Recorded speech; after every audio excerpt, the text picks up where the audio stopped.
When her father sold her to pay a debt, Serena Vale knew she was going to die. The Mafia boss who bought her, Adrian Russo, was a man feared across the city, a name whispered in dread. She'd seen the bruises her father had left, felt the weight of being disposable. But when Adrian looked at her that first night, he didn't see property. He saw something her father never had. A person. What should have been her end became something else entirely. Stay with me until the end of this story. Hit that like button and drop a comment with your city so I can see how far this journey reaches. The rain came down in sheets that night, turning the streets into rivers of black glass. Serena sat in the back of her father's Mercedes, her ribs screaming with every shallow breath. She kept her eyes on the window, watching the city lights blur into watercolor smears. If she focused on that, maybe she wouldn't think about where they were going. Maybe she wouldn't feel the bruises blooming purple-black along her arms, her stomach, the side of her face her father had backhanded when she'd asked why. Gregory Vale didn't answer questions. He gave orders. "Fix your face," he said now, not looking at her. His hands were steady on the wheel, his jaw set in that familiar line of irritation, like she was an inconvenience, like she'd somehow caused this. Serena touched her cheek gingerly, felt the heat of swelling under her fingertips. "I don't have anything to—" "Then keep your head down." His voice was flat, businesslike, the same tone he used when closing deals. "Don't speak unless he asks you a direct question. Don't make eye contact. Don't do anything stupid." She swallowed. Her throat felt tight. "Dad, please." "I'm not your father anymore." The words came out sharp, final. "After tonight, you're his problem." The car took a turn onto a private road, away from the streetlights, into darkness broken only by the high walls that rose on either side. Serena's stomach twisted. She'd heard the name Adrian Russo before. Everyone had. He owned half the city, the half that didn't show up in newspaper headlines or charity galas, the half that operated in shadow and silence and the kind of violence that made people disappear. Her father owed him money. A lot of money from what she'd pieced together from overheard phone calls and her father's increasingly short temper. And now Gregory Vale, respected businessman, philanthropist, pillar of the community, was handing over his daughter like a debt payment. The gates opened. The car rolled through. Serena had imagined something dark, industrial. A warehouse, maybe, or some grim underground space where men conducted business in blood and broken bones. Instead, the estate sprawled before them like something out of a different world, stone and glass, lit from within by warm amber light. Gardens stretched into the rain-soaked darkness, fountains, sculptures, the kind of wealth that didn't need to announce itself. Gregory parked near the entrance, killed the engine. For a moment, neither of them moved. "Get out," he said finally. She did. The rain hit her immediately, cold and sharp. She crossed her arms over her chest, the thin dress she wore offering no protection. Her father had told her to wear it. Something presentable, he'd said. She'd known what that meant. She'd known and she'd put it on anyway because refusing would have been worse. The front doors opened before they reached them. A man stood there, older, dressed in a suit that probably cost more than Serena's entire wardrobe. He looked at Gregory first, then at her, and something flickered in his expression. Pity, maybe, or disgust. Hard to tell. "Mr. Vale," the man said. "He's waiting." They followed him inside. Marble floors, high ceilings, art on the walls that Serena couldn't name but recognized as expensive. Everything was clean, ordered, controlled, the kind of space where violence seemed impossible until you remembered who lived here. They were led through corridors, past rooms she glimpsed but couldn't process, until they reached a set of double doors. The man knocked once, then opened them without waiting for an answer. The room beyond was an office, bookshelves, a massive desk, leather chairs. A fireplace burned low in the corner, and standing near it, glass of something amber in his hand, was Adrian Russo. Serena had expected someone older, someone grotesque maybe, marked by the life he led. Instead, he looked like he could have been on the cover of a magazine, tall, dark-haired, maybe mid-30s. Sharp suit, sharper eyes. He studied them both as they entered, his expression giving away nothing. "Gregory," he said. His voice was calm, almost pleasant. "You're late." "Traffic," her father said. A lie. They'd left with plenty of time. Adrian's gaze shifted to Serena, lingered. She kept her eyes down like her father had told her, but she could feel the weight of his attention, heavy and assessing. "This is her?" Adrian asked. "Yes." Gregory's hand found Serena's shoulder, squeezed hard enough to hurt. A reminder. "My daughter, as we discussed. As you begged," Adrian corrected quietly. He set his glass down, moved closer. "You came to me 3 weeks ago. Said you needed more time. I gave it to you. Then you called again, said you had another solution." He stopped in front of Serena, close enough that she could smell expensive cologne and something else underneath. Cigarette smoke, maybe. "This is your solution." Gregory's hand tightened. "She's worth more than what I owe. She's a person, Gregory, not a commodity." Adrian's tone hadn't changed, but something underneath it made Serena's father go quiet. "How old is she?" 23. "Look at me," Adrian said. It took Serena a moment to realize he was talking to her. She lifted her head slowly, met his eyes. They were dark, unreadable. He looked at her face, at the bruise she knew, and then down at her arms where more marks showed against her pale skin. "Did he do that?" Adrian asked. Serena's breath caught. No one had ever asked. Not the one time a teacher had noticed. Not the neighbor who'd heard things through the walls. No one asked because asking meant getting involved, and getting involved with Gregory Vale's business was something people avoided. "Answer him," her father hissed. "Yes," Serena whispered.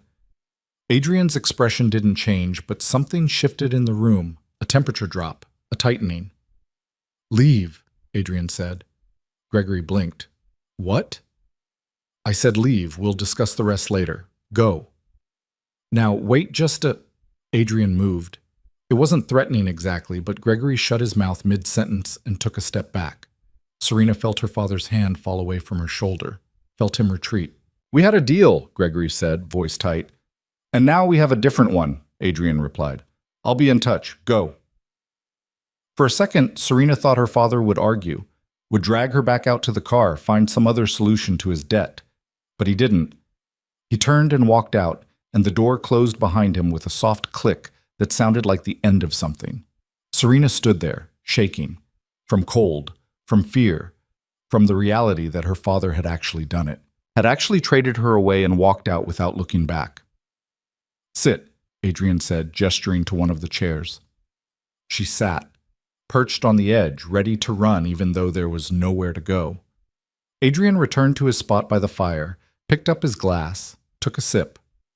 The silence stretched out, broken only by the crackle of burning wood and the rain against the windows. "You're hurt," he said finally. Serena nodded, didn't trust her voice. "When did he hit you?" "Tonight, before we came here, but also—" She stopped. Why was she telling him this? "Also what?" "Other times." The words came out small. "A lot of other times." Adrian was quiet for a moment, then, "Your ribs?" She touched her side without thinking, winced. "I think one might be cracked." "We'll have a doctor look at that." He moved to the desk, pressed a button on what looked like an intercom. "Marcus, get Dr. Chen. Tell her it's not optional." A voice crackled back confirmation. Serena watched him, trying to understand. This wasn't how this was supposed to go. She was supposed to be, what, locked up? Claimed? Used? But he hadn't touched her, hadn't done anything except send her father away and call a doctor. "I don't understand," she said. Adrian looked at her. "What don't you understand?" "Why you're—" She gestured vaguely. "My father said that I was—" "Payment?" Adrian finished. "Yes, that's what he offered. But I'm not in the habit of accepting people as currency." "Then why did you agree to this?" "I didn't." He set his glass down again, leaned back against the desk. "I agreed to a meeting. Your father assumed the rest." Serena's head spun. "So what happens now?" "Now?" Adrian considered. "Now you get medical attention. Then you eat something if you're hungry. Then you sleep. Tomorrow, we'll figure out the rest." "I don't have anywhere to go," Serena said quietly. "If you send me back, I'm not sending you anywhere." The certainty in his voice made her look up. "Your father made it clear he doesn't want you back. And even if he did, I wouldn't allow it." Why not? Because, Adrian said simply, I've met men like Gregory Vale before. The kind who polish their image until it shines while everything underneath rots. The kind who hurt the people they're supposed to protect and call it discipline. The kind who... He stopped, seemed to catch himself. Let's just say I recognize what I'm looking at. The door opened. A woman entered, older, professional, carrying a medical bag. Dr. Chen, Serena assumed. This is Serena, Adrian said. She needs to be examined. Possible broken rib, various contusions. Make sure nothing's serious. Dr. Chen nodded, set her bag down, turned to Serena with a gentle expression. Let's take a look at you, honey. Adrian moved toward the door. I'll be downstairs if you need anything. Then he was gone, and Serena was left with this stranger who was being kinder to her than anyone had been in years. She let Dr. Chen examine her, answer questions about where it hurt and how long and when, tried not to cry when gentle fingers pressed against her ribs and the pain flared white-hot. Not broken, Dr. Chen said finally. Badly bruised, but not broken. You're lucky. Serena didn't feel lucky. The doctor gave her something for the pain, cleaned the cut above her eyebrow, wrapped her ribs, talked to her in a low, soothing voice about rest and recovery and keeping the wounds clean. Then she packed up her things and left, and Serena was alone in the big office with the dying fire and the rain outside. She didn't know how long she sat there before the door opened again. Not Adrian this time, a different woman, younger, dressed in simple dark clothes. I'm Elena, she said with a slight accent. Russian, maybe. I'll show you to your room. My room. Yes, come. Serena followed because there was nothing else to do.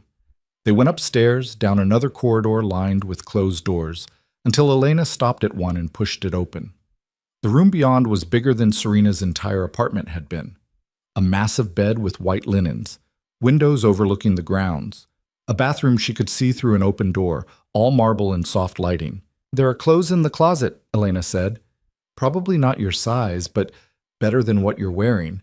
Bathroom has everything you need. If you're hungry, there's a kitchen downstairs, or you can call and someone will bring something up. She pointed to a phone on the nightstand. Just press 0. Serena stared at her. Why are you being nice to me? Elena's expression softened. Because Mr. Russo told us to. But also because you look like you could use some kindness. She moved toward the door, paused. He's not what you think, you know. Mr. Russo. Everyone has stories, but... She shook her head. Get some rest. Things will make more sense in the morning. Then she was gone too, and Serena was alone.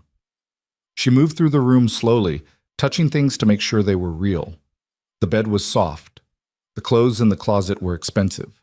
Designer labels she recognized from stores she'd never been able to afford. In the bathroom, there were thick towels and fancy soaps and a tub big enough to drown in. She caught sight of herself in the mirror and stopped. The bruise on her face had darkened, purple spreading into blue. Her lip was split. Her eyes looked hollow, scared. She looked like a victim, like prey. She looked away. The shower was hot enough to hurt. She stood under it until the water ran clear, until her skin was pink and the shaking finally stopped. Changed into a t-shirt she found that hung to her knees, crawled into the bed and pulled the blankets up to her chin. Sleep didn't come. She lay there in the dark, listening to the rain, trying to understand what had happened. Her father had sold her, had driven her here, handed her over, and left. And Adrian Russo, the man who was supposed to be a monster, had sent him away and called a doctor, and given her a room with a door that locked from the inside.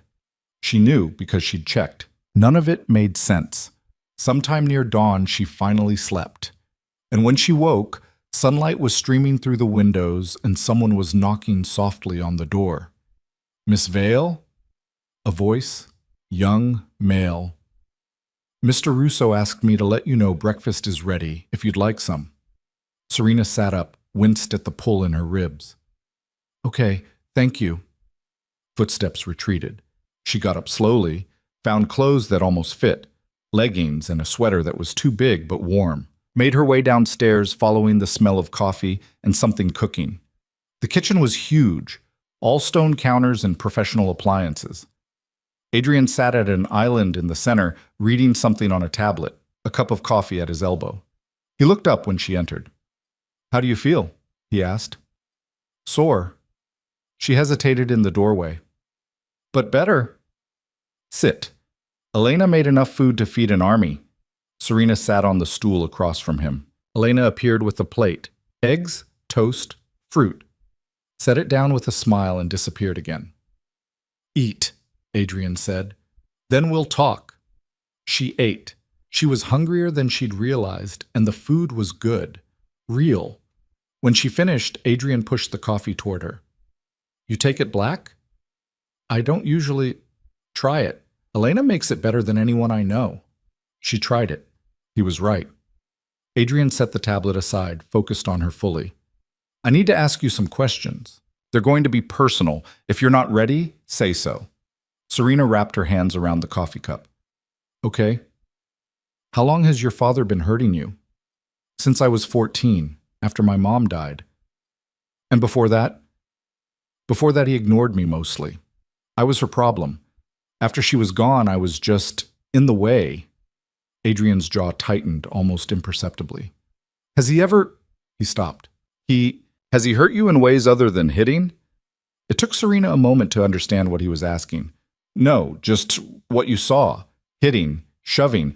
One time he threw a glass at me and I needed stitches, but nothing. Not that. Adrian nodded slowly. Good. That's good. Does anyone else know? Teachers, friends, police? I didn't have friends. Teachers don't ask if you keep your grades up and don't make trouble. And my father is Gregory Vale. People don't question him. No, Adrian said quietly. They don't. Serena set the coffee down. Why are you asking me this? Because I need to know what I'm dealing with. Your father didn't just owe me money, Serena. He's been borrowing from multiple sources, running schemes, cooking books. He's built an empire on debt and lies, and it's finally catching up to him. Bringing you here was his Hail Mary. If I accepted you as payment, he thought it would buy him time, leverage, maybe sympathy. He thought wrong. So what happens to him? That depends. Adrian leaned back. On you, partly. On me? Your father is going down. That's not a question. But how far? How public? How devastating? That I can control to some degree. The question is what you want. Serena stared at him. What I want? Yes. You. What do you want to happen? No one had ever asked her that before. What do you want? As if her wanting mattered. As if she had any say in how her life went. I don't know, she said honestly. That's fine. You don't have to know yet. Adrian stood, picked up his coffee. For now, you're safe here. You have a room, food, anything you need. Take time. Think about it. When you're ready, we'll talk about next steps. And if I want to leave? He looked at her steadily. Then you leave. You're not a prisoner, Serena. You never were. But my father, your father doesn't get a vote anymore. Adrian's voice was firm, final. Whatever happens next, it's your choice. Not his, not mine, yours. He left her there in the kitchen with the morning sun streaming through the windows and a strange, unfamiliar feeling spreading through her chest. Hope, maybe, or something close to it. The days that followed had a surreal quality. Serena moved through the estate like a ghost, never quite sure if she was guest or prisoner, despite Adrian's assurances. Elena brought her meals. Dr. Chen checked on her injuries. A young man named Marcus, the one who'd knocked on her door that first morning, made sure she had everything she needed. Adrian himself was often gone, disappearing for hours or full days into whatever business he conducted. But when he was there, he'd find her, ask how she was feeling, if she needed anything. Sometimes they'd talk, small things, surface things. Sometimes they'd sit in companionable silence. It was during one of these quiet moments, a week into her stay, that Serena finally asked the question that had been building. They were in what Adrian called the library, though it was more like a cathedral of books. Floor-to-ceiling shelves, rolling ladders, reading nooks with leather chairs. Serena had found it on her third day and had been coming back ever since. Adrian was working at a desk in the corner. Serena was curled up in one of the chairs, a book she wasn't really reading open in her lap. Why did you really take me in? She asked. Adrian looked up. I told you. No. You told me what you didn't do and what my father assumed, but you didn't tell me why you're doing this, keeping me here, helping me. You don't owe me anything." He was quiet for a long moment. Then he closed the file he'd been reviewing and turned his chair to face her. "When I was 17, he said, "my father sold my sister to settle a gambling debt." Serena's breath caught. She was 15, beautiful, smart. She wanted to be a doctor. Adrian's voice was even, but something underneath it was sharp as broken glass. The man who took her, he hurt her, not right away. He kept her for 6 months, playing husband, making her think maybe it wouldn't be so bad. Then one night he decided he was bored and he hurt her so badly she never fully recovered. What happened to her?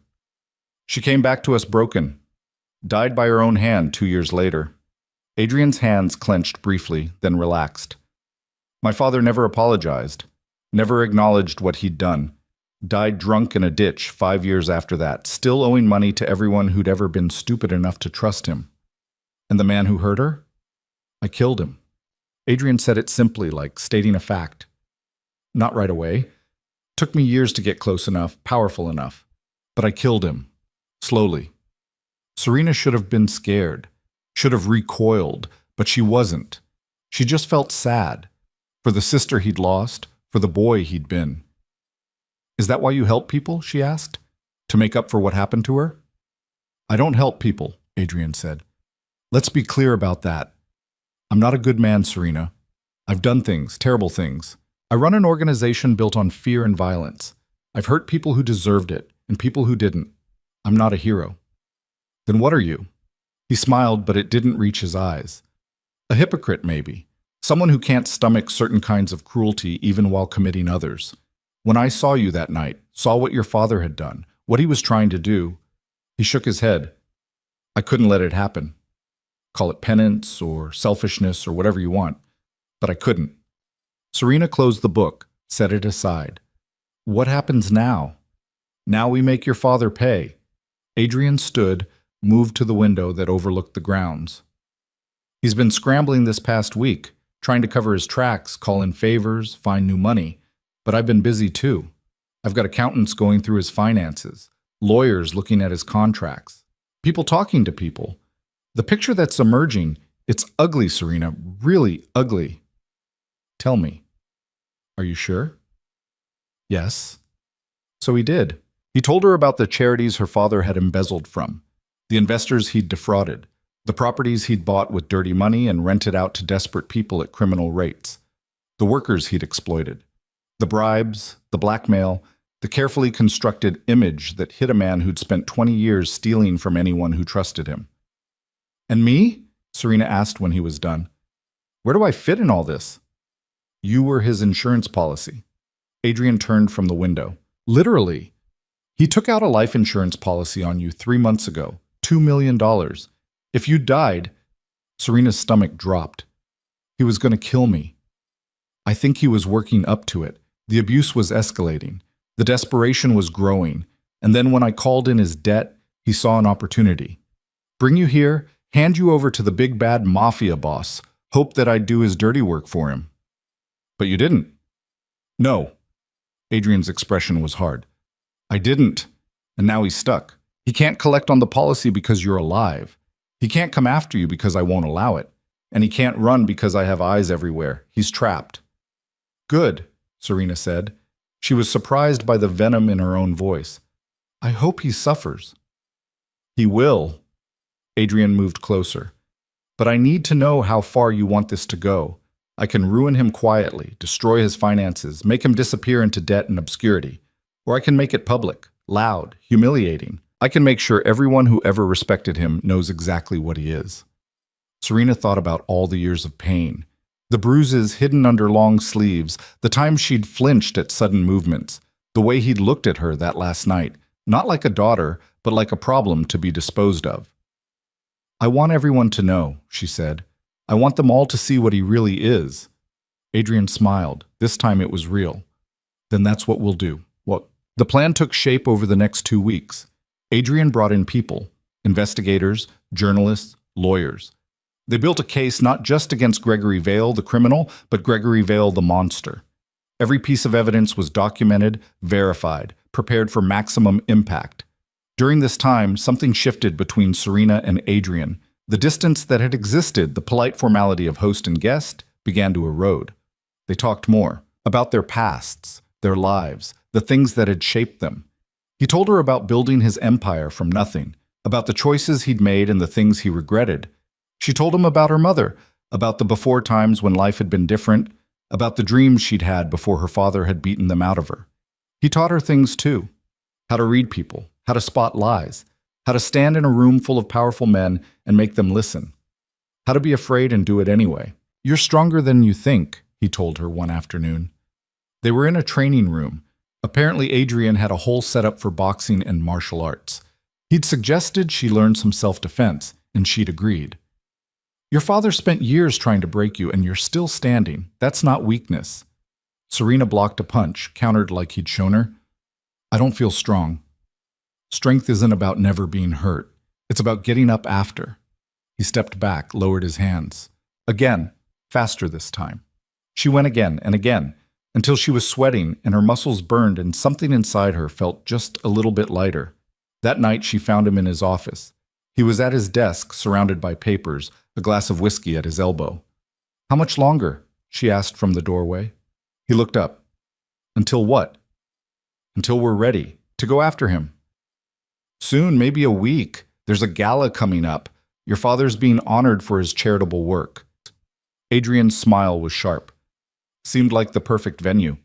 Serena stepped into the room. "I want to be there."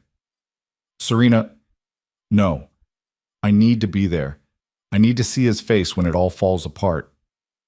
Adrian studied her for a long moment. Then he nodded. "Okay, but we do it my way. Controlled, safe. You follow my lead." "I will." "And Serena?" He stood, came around the desk. "After this, after we destroy him, what then? What do you want?" She'd been thinking about that, about what came after revenge, after justice, after everything. "I want to help people," she said. "People like me. People who've been hurt and have nowhere to go. I want to build something. Something real." "Then we'll build it," Adrian said simply. "Together."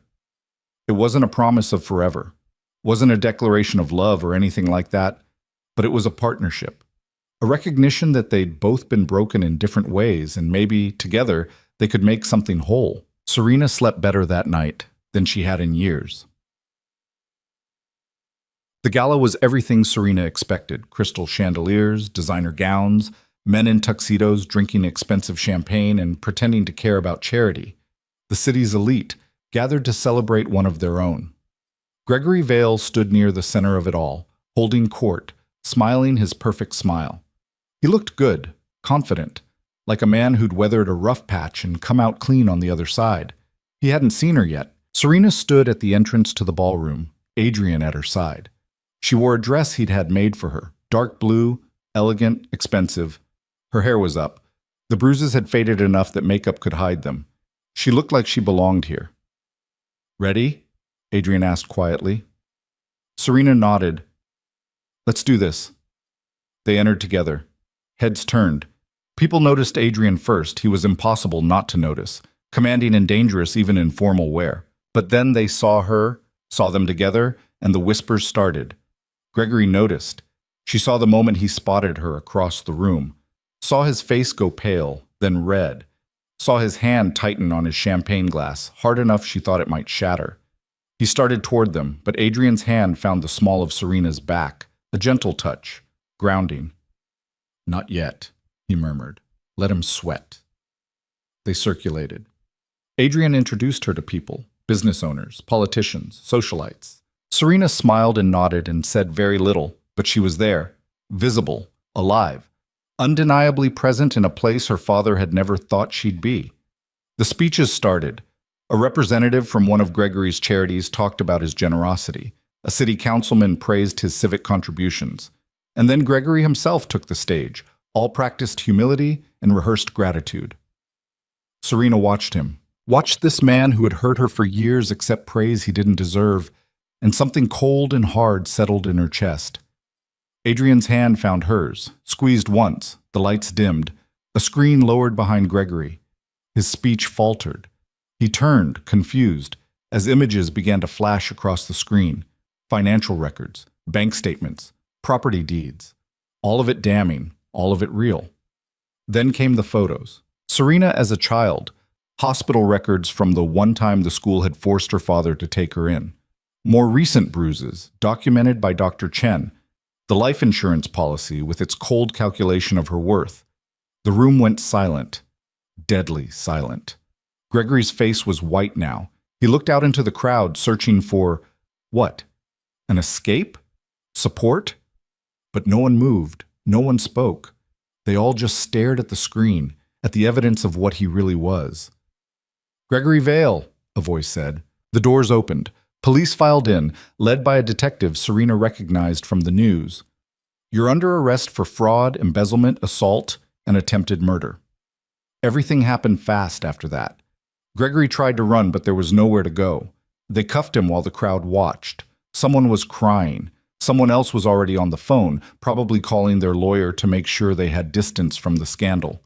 Gregory's eyes found Serena's as they led him past. There was rage there, hate, but underneath it, something else. Fear. "You did this," he hissed. "You ungrateful little—" "Yes," Serena said clearly. "I did." And she didn't feel guilty, didn't feel conflicted. She felt free. They took him away. The gala dissolved into chaos, people leaving, reporters arriving, the whole perfect facade crumbling in real time. Adrian guided Serena out a side entrance, away from the cameras and questions. They got into his car and drove back to the estate in silence. It was only when they were inside, when the doors were closed and locked and the world was shut out, that Serena finally let herself feel it. The weight lifting, the terror receding, the knowledge that her father would never hurt her again. "Thank you," she said to Adrian. He looked at her. "You did this. Not me." "We did it," she corrected. "Together." He smiled, reached out, tucked a strand of hair behind her ear in a gesture so gentle it made her chest ache. "What happens now?" he asked. The same question, but this time it felt different. "Now," Serena said, "we build something better." And they would. She knew it with absolute certainty. The path ahead wouldn't be easy. There would be trials, media storms, people who wouldn't believe or wouldn't care. But she'd walked through fire already. She'd survived. She could handle whatever came next, because she wasn't that scared girl in the back of her father's car anymore. She was Serena Vale, and she was done being a victim. This was just the beginning. The headlines hit before sunrise. Serena woke to her phone buzzing with notifications she didn't remember setting up. News alerts, social media mentions, messages from numbers she didn't recognize. She sat up in bed, ribs still tender but healing, and scrolled through the chaos her life had become overnight. Philanthropist Gregory Vale, arrested on multiple charges. Financial empire built on fraud collapses. Daughter reveals years of abuse. That last one had a photo. Her and Adrian leaving the gala, his hand on her back, her face caught in profile.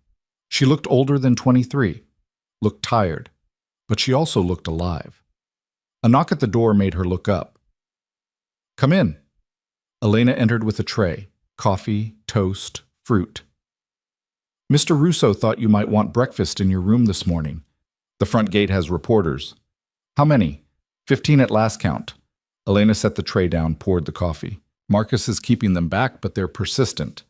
One tried to climb the wall an hour ago." Serena picked up the coffee cup, wrapped her hands around it. The warmth helped. "Is Adrian awake?" "He's been up since 4, on the phone with lawyers mostly." Elena hesitated. "He wanted me to tell you, you don't have to deal with any of this if you're not ready. He can handle the press, the questions, all of it." "I know." Serena took a sip. "But I should probably face it eventually." "Eventually doesn't have to be today." After Elena left, Serena showered and dressed, taking her time. The face in the mirror looked different than it had a week ago. The bruises were fading to yellow-green, the split lip had healed, but it was more than that. Something in her eyes had changed, hardened maybe, or just woken up. She found Adrian in his office, exactly where Elena had said he'd be. He was on the phone, speaking in rapid Italian to someone who was clearly arguing with him. When he saw Serena in the doorway, he held up one finger. 1 minute. and wrapped up the call with a few sharp sentences that sounded like threats, even though she couldn't understand the words. "Sorry," he said, setting the phone down. "My cousin thinks he knows better than I do how to handle a public relations nightmare." "Does he?" "No." Adrian gestured to the chair across from his desk. "How are you holding up?" Serena sat. "I've been better. I've also been worse." "Fair." He pushed a folder across the desk. "This is everything that's going to come out in the next 72 hours. Financial crimes, witness statements, forensic accounting. Your father's lawyers are already scrambling, but they don't have much to work with. The evidence is airtight." She opened the folder, scanned the first few pages. Numbers she couldn't fully process. Legal terminology that might as well have been another language. But the conclusion was clear enough. Her father was finished. "What about me?" she asked. "The reporters at the gate, what do they want? Your story, an interview, a statement, anything that'll get clicks." Adrian leaned back in his chair. "I can make them go away if you want, or I can arrange something controlled. One interview, your terms, no ambush questions." "With who?" "There's a journalist I trust, Sarah Chen. She's done work on corruption before, takes the long view. If you're going to talk to anyone, talk to her." Serena closed the folder. "What would I even say?" "The truth." Adrian's gaze was steady. "Or as much of it as you want to share. But Serena, you don't owe anyone your pain. Not the public, not the media. If you want to stay silent, that's your right." She thought about it. About staying hidden while other people told her story, shaped the narrative, decided what she was. Victim, survivor, pawn. Whatever label fit their agenda.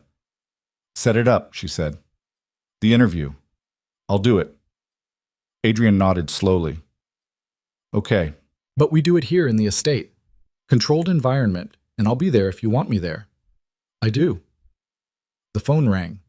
Adrian glanced at the screen, frowned. "I need to take this. It's Detective Morris. He's handling your father's case." Serena stood to leave, but Adrian waved her back down. "Stay. This concerns you too," he answered on speaker. "Morris. Russo." The detective's voice was gravelly, worn down by too many years and too many cases. "We've got a problem." "What kind of problem?" "The kind where Gregory Vale's lawyers just filed for bail. They're claiming he's not a flight risk, has ties to the community, the whole song and dance. Judge is hearing arguments this afternoon." Adrian's expression went cold. "He's not getting out. I'm doing everything I can, but his lawyers are good. They're painting him as a victim of a vendetta, saying you orchestrated this whole thing to destroy a business rival. That's insane. Is it?" Morris didn't sound convinced. "Look, I believe the evidence. I know what he did. But Vale's got friends in places that matter, and they're calling in favors. I need something stronger, something that'll make the judge throw the bail request out without thinking twice." Adrian looked at Serena. She knew what he was asking without him saying a word. "The life insurance policy," she said. "That's attempted murder. He can't bail out on that." "We need proof of intent," Morris said. "The policy alone isn't enough. He can claim it was standard estate planning. We need something that shows he actually planned to kill you." Serena's mind raced. She thought back through the months before her father had brought her to Adrian, the escalating violence, the comments that hadn't made sense at the time but looked different now in hindsight. "He told me I was worthless," she said slowly, "multiple times. Said the world would be better off without me. I thought it was just, the usual cruelty. But there was this one night, maybe 6 weeks ago. He'd been drinking. He said something about how everyone has a value, even if it's only what they're worth, dead." Morris was quiet for a beat. "You remember the exact words?" "I think so. He said, even worthless things have value to someone, sometimes more dead than alive." Then he laughed. "That's good," Morris said. "That's really good. But I need more. Phone records, emails, anything that shows premeditation." Adrian's fingers were already moving across his keyboard. "I'll have my people dig deeper into his communications. If there's anything there, we'll find it. Do it fast. Bail hearing is at 2. The call ended. Adrian kept typing, sending messages, making calls. Serena watched him work, this man who'd somehow become her ally, her protector, Maybe something more complicated than either of those words could capture. You didn't have to tell Morris that, Adrian said without looking up, about what your father said to you. Yes, I did. It'll come out in court. You'll have to testify, repeat it in front of strangers. Defense attorneys will tear into it, try to make you sound unreliable. Let them try. Serena stood, moved to the window.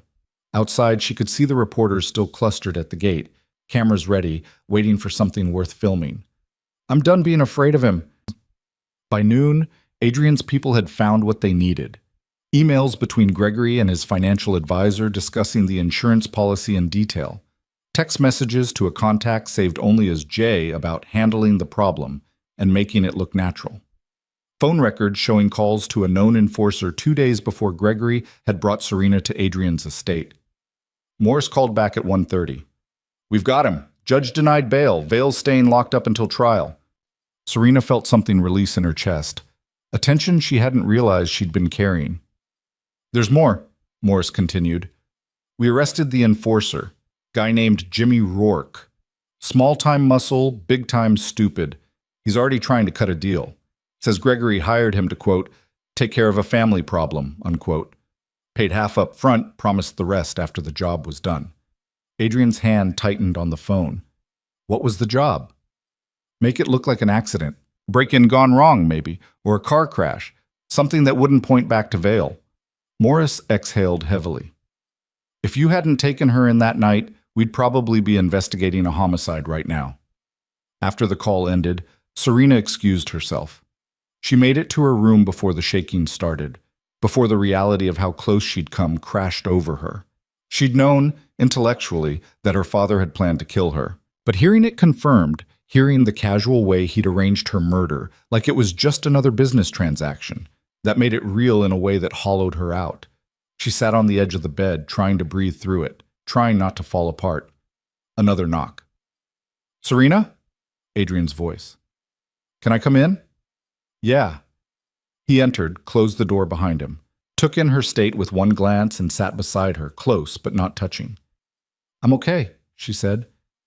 You're not, and that's okay too. He really was going to kill me. The words came out small, broken. His own daughter. I know. What kind of person does that? The kind who only sees people as assets or liabilities. Adrian's voice was quiet. The kind who never should have been a father. Serena wiped at her eyes, angry at the tears. I don't want to cry over him anymore. He doesn't deserve it. You're not crying over him. You're crying over what should have been and wasn't. That's different. They sat in silence for a while. Eventually, Serena's breathing steadied. The shaking stopped. Thank you, she said, for everything, for keeping me safe, for believing me. You don't have to thank me. I do, though. She looked at him. You could have just paid off my father's debt and sent us both away. But you didn't. Why? Adrian was quiet for a long moment. Because I know what it's like to be powerless. To watch someone hurt the people you love and not be able to stop it. When I saw you that night, I saw my sister, and I couldn't just walk away. Is that all I am to you? A second chance? No. He met her eyes. At first, maybe. But not anymore. Then what? He smiled, sad and small. I'm still figuring that out. The interview with Sarah Chen happened 3 days later. She arrived mid-morning, professional but warm, carrying a recorder and a notebook, and none of the aggressive energy Serena had braced herself for. They sat in the library, Serena's favorite room in the estate. Adrian stayed nearby but out of frame, his presence a silent reassurance. Sarah asked gentle questions at first, about Serena's childhood, her mother, what life had been like before the abuse started. Serena answered carefully, aware that every word would be printed, analyzed, judged. But Sarah had a way of listening that made it easier, like she actually cared about the answers beyond their headline value. Then the questions got harder. When did you realize your father intended to kill you? Sarah asked. Serena took a breath. When the detective told me about the enforcer he'd hired. Before that, I knew he hated me, knew he hurt me. But I didn't let myself think he'd actually go that far. That must have been terrifying. It was. It still is sometimes. I wake up and forget for a second that he's in jail, that he can't get to me. Then I remember and I can breathe again. What do you want people to know about Gregory Vale? Serena considered. That he's not who he pretended to be. Everyone saw this successful businessman, this generous donor, but that was a mask. Behind it was someone who hurt people for sport, who stole and lied and destroyed lives without blinking. I want people to know the truth. And what about Adrian Russo? Sarah's gaze shifted briefly to where Adrian sat. There are people saying he's using you, that this is all about revenge or business rivalry. Those people are wrong. Serena's voice came out stronger than she expected. Adrian saved my life. He didn't have to. He could have turned me away or worse, but he gave me safety and time and the resources to fight back. I'm not some pawn in a gang war. I'm a person who was being abused and found help in an unexpected place. Sarah made notes, nodded. One more question. What happens next for you? I don't know yet, Serena admitted. I'm still figuring out who I am beyond being Gregory Vale's daughter. But I know I want to help people, people who are trapped like I was. I want to build something that matters. That sounds like a good place to start. After Sarah left, promising the article would run in 3 days and that Serena would see it before publication, Adrian poured them both a drink. Whiskey, neat. Serena took hers and sat on the couch, exhausted but also lighter somehow. You did good, Adrian said, settling into the chair across from her. I didn't cry. I'm calling that a win. You were honest. That's better than a win. Serena sipped the whiskey, felt it burn. She asked about us, about what you are to me. I heard. I didn't really answer. I noticed. That's because I don't know how to answer. Serena set the glass down. What are we, Adrian? He looked at her for a long time. I think we're two people who found each other in the dark. What that becomes, I guess we'll find out. It wasn't a declaration, wasn't a promise of anything specific, but it was honest, and that felt like enough. The next week brought more chaos. The trial date was set. More evidence came out. Gregory's business partners started turning on him, giving statements to save themselves. His assets were frozen. His reputation was ash. Through it all, Serena stayed at the estate. She trained with Adrian most mornings, boxing, self-defense, rebuilding strength in her body that had been beaten down. She read in the library. She worked with Elena and Marcus on plans for the foundation she wanted to build. And she talked to Adrian, late into the night sometimes, about everything and nothing. They were dancing around something. Both of them knew it. But neither was ready to name it yet. Then one night, everything shifted. Serena couldn't sleep. She went downstairs looking for tea and found Adrian on the back terrace, smoking a cigarette and staring out at the dark grounds. I didn't know you smoked, she said. He glanced back, smiled slightly. Only when I'm stressed. Bad habit from my 20s. What are you stressed about? Your father's lawyers are pushing for a plea deal. Reduced charges in exchange for testimony against some of his business partners. Serena moved to stand beside him. Will it work? Not if I have anything to say about it. He took a drag, exhaled smoke into the night air. He doesn't get to weasel out of this. What if he does? Then we make sure everyone knows what kind of deal he took and why. We make sure he never has a moment of peace for the rest of his miserable life. The venom in Adrian's voice should have scared her. Instead, it made her feel protected, valued, like someone finally gave a damn what happened to her. Can I ask you something? She said. Always. Do you think I'm broken? Adrian turned to face her fully. No, I think you're healing. There's a difference.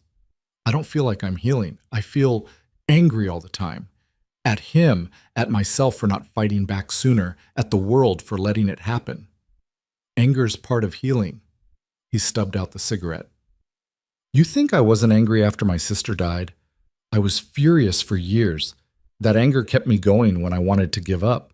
Eventually it transformed into something else, something more useful, but it had to exist first. What did it transform into? Purpose. He stepped closer. The decision to never let something like that happen again, if I could prevent it. To build power not just for myself, but to protect people who couldn't protect themselves. It's imperfect. I'm imperfect, but it's better than doing nothing. Serena looked up at him. They were close enough now that she could see the flecks of gold in his dark eyes, could smell the smoke and cologne, and something underneath that was just him. "I'm glad you didn't do nothing," she said softly. "That night my father brought me here. I thought I was going to die. I'd made peace with it, in a way. But you changed that." "You changed it," Adrian corrected. "I just gave you the space to do it. We both did it then." "Yeah." His hand came up, brushed her cheek. "We did." The kiss happened slowly. A lean, a breath, a moment of hesitation where either of them could have pulled back, but neither did. His lips were gentle against hers, careful, like he was afraid she might break. She kissed him back, letting herself feel something other than fear for the first time in years. When they pulled apart, his forehead rested against hers. "Is this okay?" he asked quietly. "Yes." She was surprised by how much she meant it. "Is it okay for you?" "More than okay." They stayed like that for a while, breathing the same air, existing in the same space. It wasn't love yet. Serena wasn't sure she knew what love felt like anymore. But it was connection, understanding, the recognition that they'd both been through hell and come out the other side scarred, but standing. Later, in her room, Serena lay in bed and let herself think about what had happened. About the kiss, about Adrian, about the fact that she was developing feelings for a man who most of the world considered dangerous. But the world didn't know him like she did, didn't see the gentleness underneath the ruthlessness, didn't understand that sometimes the people society called monsters were just people who'd learned to survive in a world that offered no other option. She fell asleep thinking about the future, about the foundation she'd build, about the women she'd help, about the life she was constructing from the ruins of the old one. And for the first time in years, her dreams weren't nightmares. The morning after this kiss, Serena woke to sunlight streaming through her windows and the sound of raised voices downstairs. She dressed quickly, still tender in places but moving easier now, and followed the noise to Adrian's office. The door was half open. Inside, Adrian stood facing a man Serena had never seen before. Older, maybe 60, wearing an expensive suit that didn't quite hide the hardness underneath. His face was flushed with anger. "You're making a mistake," the man was saying. "Vale's got connections you don't want to mess with. People who won't forget this. Then they can get in line with everyone else who has a problem with me." Adrian's voice was cold, controlled. "I'm not backing down, Vincent. This isn't business anymore. You've made it personal. That girl upstairs? Watch it." The temperature in the room dropped. "Very carefully watch what you say next." Vincent held up his hands. "I'm just saying people are talking, saying you've gone soft, that you're letting some waitress play you because she's got a sob story and a pretty face." Serena should have stayed hidden, should have turned around and gone back upstairs. But something hot and furious rose in her chest, and before she could think better of it, she pushed the door open and walked in. Both men turned. Vincent's eyes raked over her, dismissive and calculating at once. Adrian's expression shifted to something between frustration and concern. "I'm not a waitress," Serena said, her voice steadier than she felt. "I'm a survivor, and I'm not playing anyone." Vincent smiled, sharp and ugly. "So she speaks. Adrian, you want to introduce us properly, or should I guess?" "Vincent Caruso," Adrian said flatly, "my business partner, or he was until about 30 seconds ago." "Don't be dramatic." Vincent's attention stayed on Serena. "You know what you've done, girl? You've painted a target on your back. Vale's people, they're not going to just let this go. You humiliated him, destroyed him publicly. That has consequences." "Good," Serena said. "He deserves worse than humiliation." "Maybe he does. But you think you're safe here? You think Adrian can protect you from everyone who wants to use you to get to him?" Vincent shook his head. "You're a liability, and liabilities get people killed." Adrian moved between them, his body language pure threat. "Get out. Adrian, out, now. Before I forget, we used to be friends." Vincent stared at him for a long moment, then shrugged. "Your funeral." He headed for the door, paused next to Serena. "Watch your back, sweetheart. This world eats girls like you alive." Then he was gone, his footsteps echoing down the hall. Serena's hands were shaking. She crossed her arms to hide it. "Is he right?" About what? Adrian's jaw was tight. About me being a liability. About putting a target on my back. Serena. No, I need to know. Am I putting you in danger by being here, by going after my father? Adrian exhaled slowly, ran a hand through his hair. Vincent's scared. Your father had deals with some of his associates, and now those deals are falling apart. He's looking for someone to blame. That's not an answer. Fine. Yes, there are people who aren't happy about what's happening to Gregory Vale. People who did business with him, people who owe him favors, people who think I've overstepped. But those people were always going to be a problem. You didn't create that. You just brought it into the light. Serena moved to the window, looked out at the grounds. He called me a liability. He's wrong. Is he? She turned back to face Adrian. Be honest with me. Has this whole thing, has me being here, made your life harder? Adrian was quiet for a moment. Then he crossed the room to stand in front of her. Yes, it's made things complicated. Some of my associates think I've lost focus. Others think I'm using you for some long game they haven't figured out yet. And there are people like Vincent who think you're a weakness they can exploit. The honesty hurt, but Serena appreciated it more than a comforting lie would have. But here's what Vincent and everyone else doesn't understand, Adrian continued. I don't care what they think. You're not a liability or a weakness or a pawn. You're a person who deserved better than what you got, and I'm not going to apologize for giving you a safe place to land.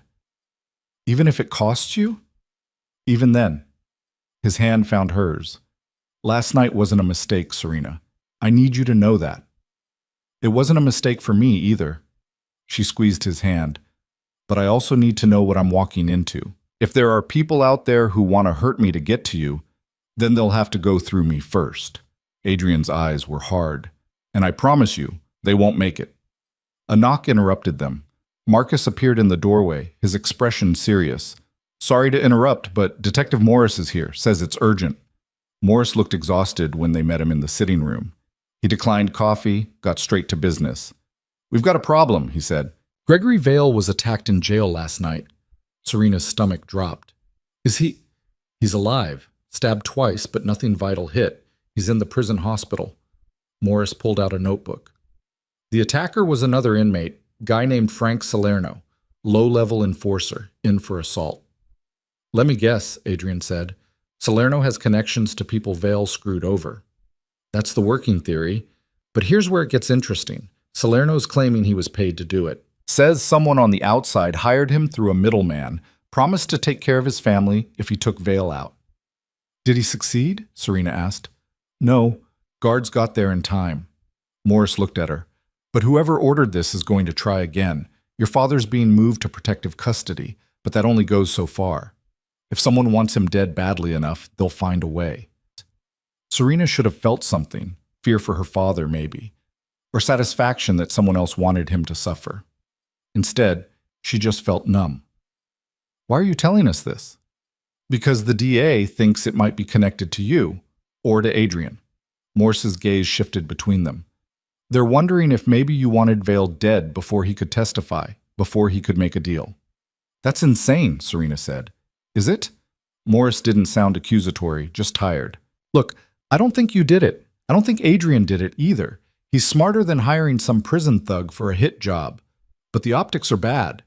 Vale's lawyers are already spinning this, saying their client is being targeted, that this whole case is a vendetta. Adrian's expression was unreadable. What do you need from us? Alibis for last night, phone records, anything that proves you weren't involved. You'll have them in an hour, Adrian said. Anything else? Yeah, watch your backs, because whoever wanted Vale dead might decide you're next. After Morris left, Serena paced the sitting room while Adrian made calls. Her mind was racing, trying to piece together who would want her father dead and why. The list was probably long. Gregory had made plenty of enemies over the years, but the timing was suspicious. Right as everything was falling apart, right as he was considering a plea deal. Stop, Adrian said, hanging up his phone. Stop what? Spiraling. I can see it happening. Serena stopped pacing, turned to face him. Someone tried to kill my father in jail. The police think we might be involved. How am I supposed to not spiral? By remembering that we didn't do this. We have nothing to hide. He moved toward her. Morris is just covering his bases. He knows we're clean. Do we know who actually did it? I'm making calls. If it's someone in my world, I'll find out. And if it's not, then we deal with it when we know more. Adrian's phone buzzed. He glanced at it, frowned.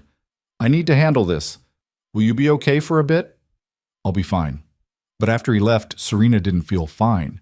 She felt exposed, vulnerable in a way she hadn't since that first night.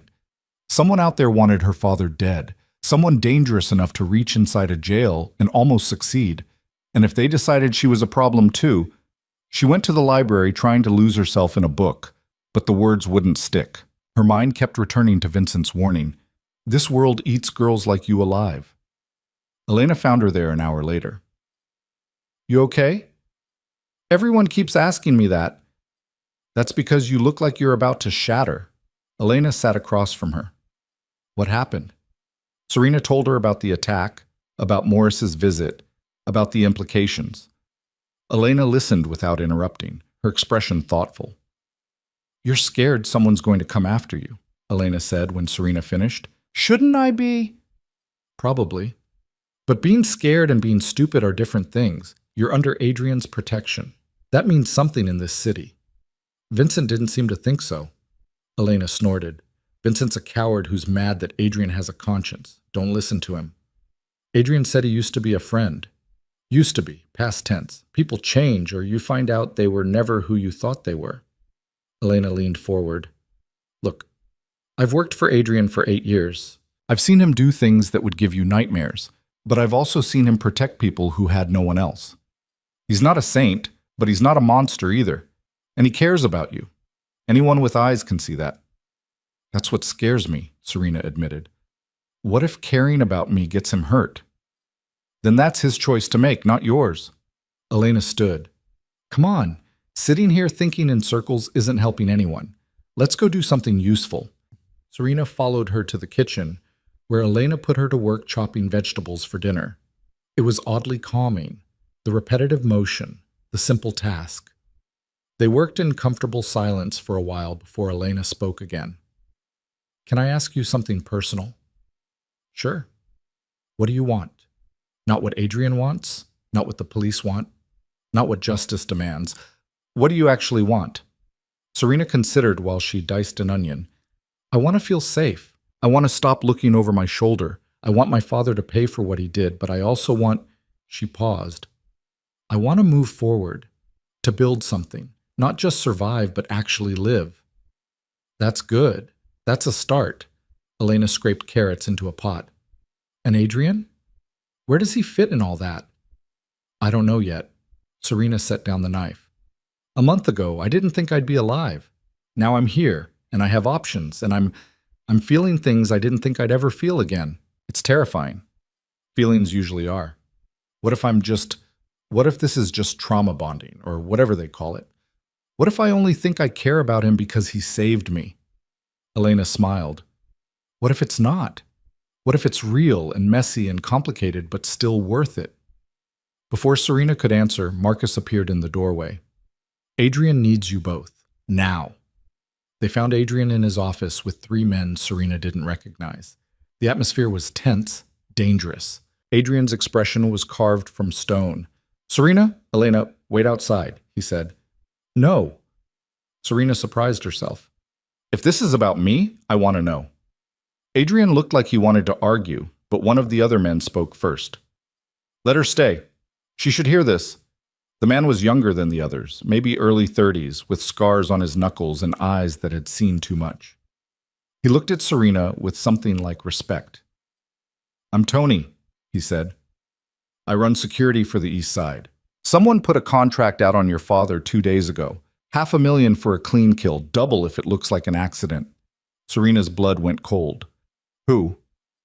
That's the question. Tony glanced at Adrian. The contract came through an intermediary, anonymous payment, no direct contact, but the intermediary, he's worked for the Castellano family before. Adrian's hands clenched. Marco Castellano? That'd be my guess. Who's Marco Castellano? Serena asked. Your father's biggest investor, Adrian said. Or he was until everything went public. Gregory lost him about 20 million when the fraud came out. So he wants revenge. He wants to cut his losses, Tony corrected. Your father alive means trials, testimony, more exposure. Dead, he's just another cautionary tale.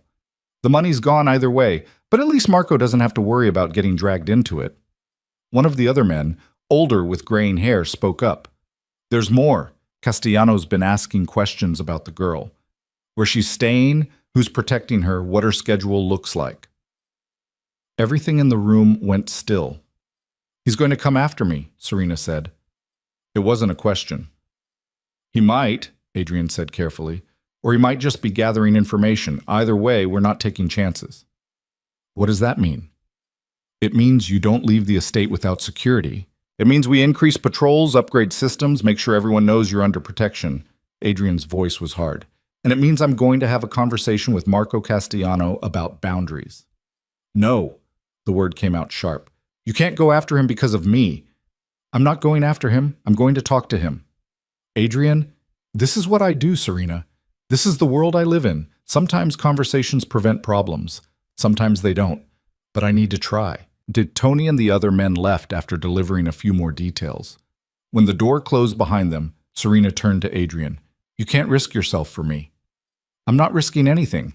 I'm managing a situation before it gets out of control. By confronting a man who wants me dead?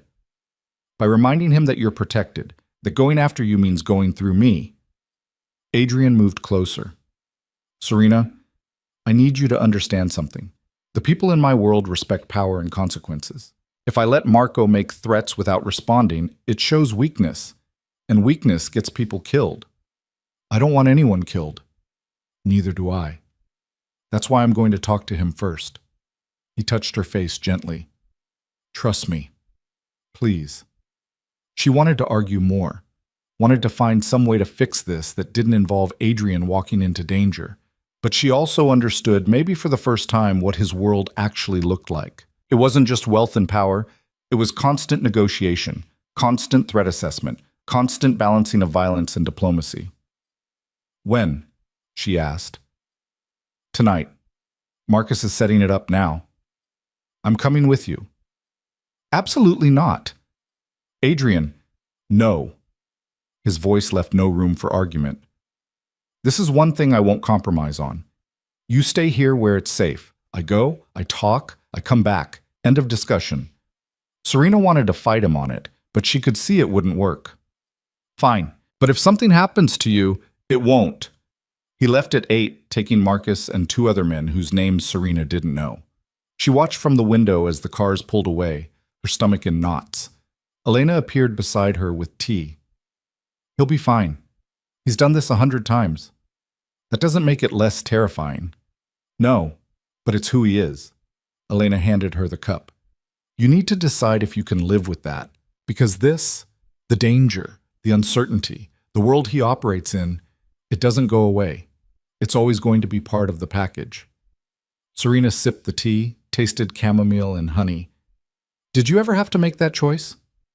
No. I came to work for Adrian knowing what he was. But you got thrown into this. That's different. I don't know if I can do this long term, Serena admitted. Be with someone who might not come home, who has enemies that want to hurt him. Then you need to figure that out before you get in any deeper. Elena's voice was gentle but firm. Because he's falling for you. Anyone can see it. And if you're not sure you can handle his world, it's kinder to walk away now than later. The words sat heavy in Serena's chest. She thought about Adrian's kiss, about the way he looked at her like she mattered, about the safety she felt when he was near and the terror when he wasn't, about the future she wanted to build and whether it had room for someone like him. She was still thinking about it 2 hours later when the cars returned. Serena met Adrian at the door, searching his face for signs of injury, of violence, of anything wrong. I'm fine, he said before she could ask.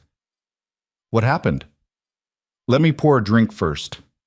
In his office, Adrian poured himself whiskey, and one for Serena too. He drank half of his before speaking. Marco and I came to an understanding, he said. He cancels the contract on your father. He stops asking questions about you. In exchange, I don't make an issue of his involvement in Vale's schemes. That's it? That's it. We shook hands. He knows crossing me would be bad for business. I know pushing him too hard would start a war neither of us wants. So we walked it back. Serena wanted to feel relieved, but something in Adrian's expression worried her. What aren't you telling me? He finished his drink, set the glass down carefully.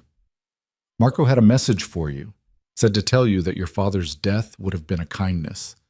That what's coming for him in court, in prison, in the years ahead, it'll be worse than anything a quick death could offer. He said you should think about that. Is he right? Probably. Adrian's eyes met hers. Gregory's going to spend the rest of his life locked up, his reputation destroyed, everyone knowing what he really was. No money, no power, no escape. For a man like him, that might actually be worse than death. Good, Serena said quietly. I want him to suffer. Does that make me a bad person? No, it makes you human. Adrian moved closer. But Serena, at some point you're going to need to let go of the anger. Not for him, for you, because carrying that much hate, it'll poison you eventually. I know. She leaned into him when he pulled her close. I'm just not ready yet. That's okay. You've got time. They stood like that for a while, wrapped in each other, both of them carrying weight they couldn't quite name. Eventually, Adrian pulled back enough to look at her. I need to ask you something, he said. Okay. Are you staying because you want to, or because you don't have anywhere else to go? The question caught her off guard. Why are you asking? Because I need to know. If you're here because you feel obligated, or because you're scared to be alone, or because you think you owe me something, I need you to tell me, so I can stop falling for you before it gets any worse. Serena's breath caught. You're falling for me? Yes. No hesitation. I have been since the night you told your father you exposed him. Since I saw you stand there, broken but not beaten, and own what you'd done. I'm falling for you, and it's going to hurt like hell if you're not in this for the right reasons. What are the right reasons? Because you want to be. Because when you think about the future, I'm in it.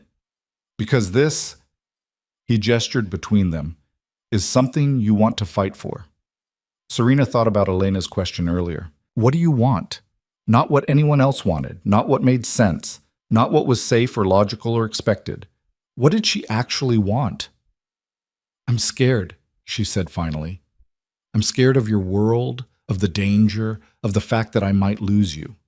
I'm scared that I don't know how to be in a relationship because every example I ever had was toxic. I'm scared that I'm not strong enough for this. That's not an answer. I know. She took a breath, but I'm staying anyway. Because when I think about leaving, about going somewhere else and building a life without you in it, it feels wrong, incomplete.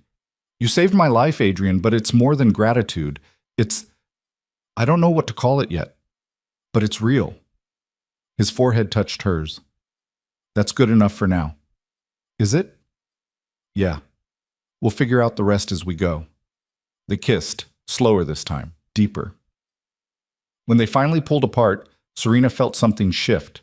A decision made, a line crossed. Whatever came next, they'd face it together. The trial was still ahead. Her father's reckoning. The foundation she wanted to build. All of it waiting, demanding attention and energy and courage she wasn't sure she had. But for tonight, she let herself just be here, safe in Adrian's arms, alive despite everything, building something new from the wreckage of the old. It wasn't perfect. Neither of them were. But maybe that was the point. The trial started on a gray morning in October, 3 months after Serena had walked into that gala and watched her father's world collapse. She dressed carefully that day, a navy suit Adrian had bought her, hair pulled back, minimal makeup. She wanted to look strong, composed, nothing like the broken girl her father had tried to erase. Adrian drove her to the courthouse himself, Marcus following in a second car with 2 more security guys whose names Serena still mixed up. The media was already camped outside, cameras and microphones forming a gauntlet they'd have to pass through. You ready? Adrian asked, his hand finding hers. No, but I'm doing it anyway. They got out of the car to an explosion of questions and camera flashes. Serena kept her eyes forward, Adrian's hand firm on her back as they pushed through the crowd. She caught fragments of shouted questions. Miss Vale, how do you feel? Is it true you're living with Adrian Russo? Do you want your father to get the death penalty? Inside was quieter, but no less intense. The prosecutor, a sharp woman named Linda Hartwell, met them in the hallway outside the courtroom. "How are you holding up?" Linda asked Serena. "I've been better." "You're going to testify today. Defense is going to try to rattle you, make you seem unstable or vindictive. Don't let them." Linda's eyes were kind but firm. "Just tell the truth. That's all we need." The courtroom was packed. Serena spotted reporters in the gallery, victims of her father's fraud schemes, former business associates maintaining careful distance. And there, at the defense table in an orange jumpsuit that stripped away every last piece of his polish, sat Gregory Vale. He looked smaller than Serena remembered, thinner. His hair had gone more gray, and there were lines around his mouth that hadn't been there before. When his eyes found hers across the room, she saw rage and something that might have been fear. Good. Let him be afraid for once. The judge entered, an older black woman with silver hair and an expression that suggested she'd seen every trick in the book and wasn't impressed by any of them. The trial began with opening statements. Linda laid out the case methodically: fraud, embezzlement, assault, attempted murder. Each charge backed by mountains of evidence, witness testimony, paper trails Gregory had thought he'd hidden well enough. The defense attorney, a slick-looking man named Richard Porter, painted a different picture. A successful businessman targeted by vengeful criminals and a troubled daughter with mental health issues. Gregory Vale as victim, not perpetrator. Serena's hands clenched in her lap. Adrian's thumb rubbed circles on her wrist, steady and grounding. The first witnesses were the financial experts, walking the jury through the labyrinth of shell companies and fraudulent transactions. It was dry, technical, but necessary. Serena watched the jury's faces, trying to gauge what they were thinking. A few looked confused by the complexity.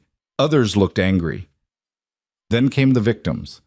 A retired teacher who'd invested her pension in one of Gregory's schemes and lost everything. A small business owner who'd been promised contracts that never materialized. A charity director whose organization had been gutted by Gregory's embezzlement. One by one, they told their stories, and with each one, the air in the courtroom got heavier. Gregory sat expressionless through it all, occasionally leaning over to whisper to his lawyer. Serena wondered what he was saying. Was he trying to spin it, find some angle that would save him?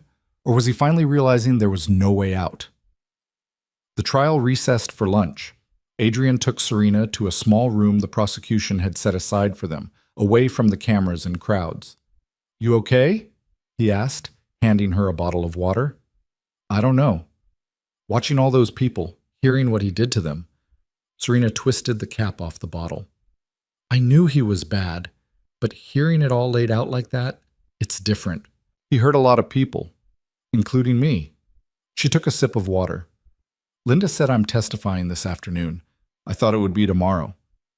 "Change of strategy. They want your testimony fresh in the jury's mind before the weekend." Adrian sat beside her. "You don't have to do this. You could invoke your Fifth Amendment rights, refuse to testify." "No, I need to do this." Serena set the water down. "He needs to hear me, needs to know I'm not afraid anymore." "You're sure?" "I'm sure." When court reconvened, Linda called Serena to the stand. The walk from her seat to the witness box felt like miles. She was sworn in, her hand on a Bible she didn't believe in, promising to tell the truth. As if she'd come this far to lie now. Linda started with easy questions: her name, her age, her relationship to the defendant, establishing the basics. Then the questions got harder. "Miss Vale, can you describe your relationship with your father?" Serena took a breath. "He was my father biologically, but he wasn't a parent. After my mother died when I was 14, he changed, or maybe he just stopped pretending." "What do you mean by that?" "He became violent, angry all the time. I tried to stay out of his way, but it didn't matter. If I spoke too loud or got a grade he didn't like, or just existed wrong, he'd hit me." "Can you give an example?" "When I was 16, I forgot to pick up his dry cleaning on my way home from school. He backhanded me hard enough that I hit the wall, gave me a concussion. He told the hospital I'd fallen down the stairs." Gregory's lawyer stood. "Objection? Relevance." "Your Honor, this establishes a pattern of abuse that directly relates to the attempted murder charge," Linda said. "I'll allow it. Continue." Linda walked Serena through years of abuse. The broken ribs, the split lips, the fear that had become her normal. Serena kept her voice steady, factual, refusing to cry even when the memories threatened to choke her. She could feel the jury watching her, feel their horror and sympathy. Then Linda brought out the insurance policy. Miss Vale, were you aware your father had taken out a $2 million life insurance policy on you? Not until Detective Morris told me about it, no. How did you feel when you learned about it? Terrified. Because it meant he'd been planning to kill me. That everything he'd done, the escalating violence, bringing me to Adrian Russo's estate, it was all building toward my death. Objection, Porter said. Speculation. Sustained. The witness will stick to facts, not interpretation. Linda nodded. Let me rephrase. Did your father ever say anything that made you fear for your life? Yes, multiple times. But there was one night, about 6 weeks before he brought me to Mr. Russo's estate. He'd been drinking. He told me that even worthless things have value to someone, sometimes more dead than alive. Then he laughed. The courtroom was silent. Even Gregory's lawyer looked uncomfortable. What did you think he meant by that? Linda asked. I thought he meant I was worthless, that the only value I had was… Serena's voice caught. She forced it steady again. Was what he could get for me if I wasn't around anymore. Linda asked a few more questions, then turned Serena over to the defense. Porter stood, buttoned his jacket, approached the witness stand with a smile that made Serena's skin crawl. Miss Vale, you've told us quite a story today. Very emotional, very compelling. His tone was condescending. But I have to ask, is it true? Objection, Linda said. Counsel is testifying. Withdrawn. Porter's smile didn't waver. Miss Vale, isn't it true that you have a history of mental health issues? I saw a therapist after my mother died. That's not the same as mental health issues. But you were prescribed medication for depression and anxiety, correct? Yes, because my father was abusing me. Or because you were a troubled teenager acting out and your father was trying to help you. Porter picked up a file. I have medical records here showing multiple visits to therapists, psychiatrists, even a brief hospitalization when you were 17. Doesn't that suggest instability? Serena's hands gripped the armrests of the witness chair. I was hospitalized because I tried to kill myself. Because living with my father was so unbearable that death seemed like the only way out. That's not instability. That's survival. Or it's a young woman with serious psychological problems looking for someone to blame. Porter set the file down. Isn't it possible, Miss Vale, that you've constructed this narrative of abuse to justify your own issues? That you've partnered with Adrian Russo, a known criminal, to destroy your father because you're angry about your difficult childhood? No. Serena's voice was hard. That's not what happened. Really? Because it seems convenient that right when your father's business was struggling, right when he owed Mr. Russo money, you suddenly appear with these accusations. Almost like it was planned. It wasn't planned. He beat me for 9 years. He tried to have me killed. That's not a narrative. That's the truth. Porter smiled like he'd scored a point. But we only have your word for that, don't we? No witnesses to most of these alleged incidents. No police reports filed at the time. Just your word against his. There are medical records, hospital visits, photos of my injuries, which could have been caused by any number of things. Falls, accidents, self-harm. Porter leaned against the witness box. The truth is, Miss Vale, you're a troubled young woman who found a powerful man willing to believe your stories and use them for his own purposes. Isn't that what really happened? Something hot and furious rose in Serena's chest.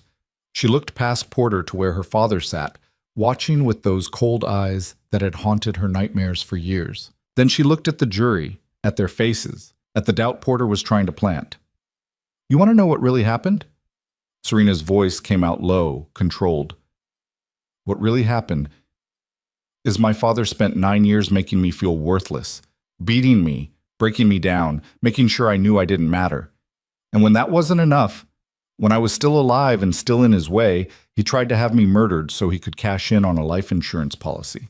That's what happened. And no amount of victim blaming or character assassination is going to change those facts. Porter's smile slipped. I'm not blaming… Yes, you are. You're standing there trying to make the jury think I'm crazy or vindictive or lying, but I'm not. I'm someone who survived abuse and found the courage to speak up. If that makes me unstable, then fine. But it doesn't make me wrong. The courtroom was silent.